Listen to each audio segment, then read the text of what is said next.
Terima kasih telah menonton video ini. Video ini dibuat untuk memenuhi tugas mata kuliah Administrasi Pendidikan. Dosen pengampu Habibie Yusuf, SPDI, MPD. Video ini disusun oleh kelompok 9, terdiri dari anggota Sri Endang Bajuka, Ella Saputripani, dan Rahman Wibuktimo. Di video ini menjelaskan tentang pengembangan tenaga kependidikan. Tahukah kalian apa pengembangan tenaga kependidikan? Pengembangan tenaga kependidikan atau pegawai mempunyai cakupan makna yang luas.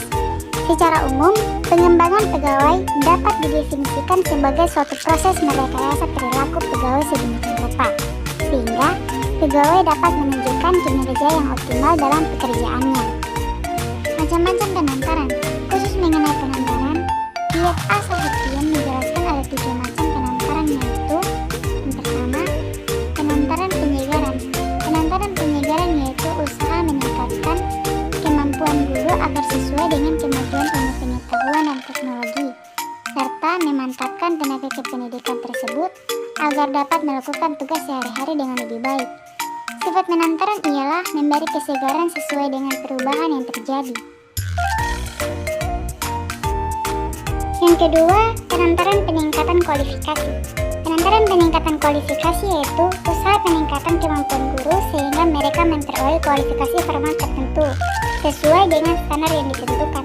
Dan yang ketiga, penantaran perjanjangan. Penantaran perjanjangan adalah suatu usaha meningkat kemampuan guru sehingga dipenuhi persyaratan suatu pangkat atau jabatan tertentu sesuai dengan ketentuan yang berlaku.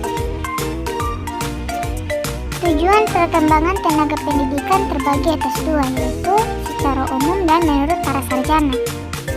Tujuan pengembangan tenaga kependidikan yang efektif secara umum ialah yang pertama menambah pengetahuan, yang kedua menambah keterampilan, dan yang ketiga mengubah sikap. Sedangkan tujuan pengembangan tenaga kependidikan menurut para sarjana yakni yang pertama, supaya tenaga kependidikan dapat melakukan pekerjaan lebih baik.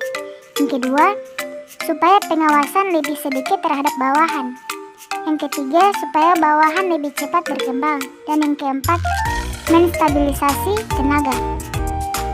Strategi pengembangan tenaga kependidikan yakni penentuan kebutuhan, penentuan sasaran, penetapan isi program, prinsip-prinsip belajar, pelaksanaan program, dan penilaian pelaksanaan program.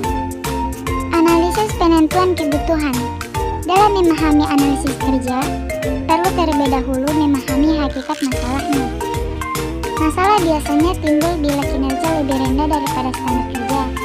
Pada umumnya, yang seringkali terjadi yakni masalah yang diidentifikasi belum cukup jelas dan spesifik. Oleh sebab itu, masalah perlu dilengkapi dengan bukti-bukti masalah.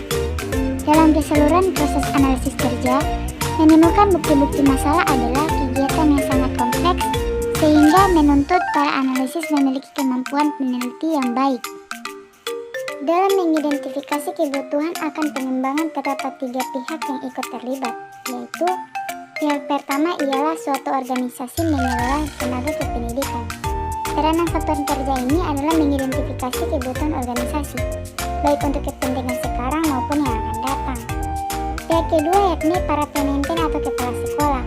Karena kepala sekolah yang sehari-hari memimpin tenaga kependidikan dan mereka pula lah yang paling bertanggung jawab atas keberhasilan dan kegagalan, serta mereka yang dianggap paling mengetahui kebutuhan pengembangan yang diperlukan. Pihak ketiga adalah tenaga kependidikan itu sendiri. Banyak organisasi pendidikan yang memberi kesempatan kepada para tenaga kependidikan untuk mengikuti pengembangan. Titik tolak pemberian kesempatan ini ialah para tenaga kependidikan secara intelektual mengetahui kelemahan-kelemahan yang masih terdapat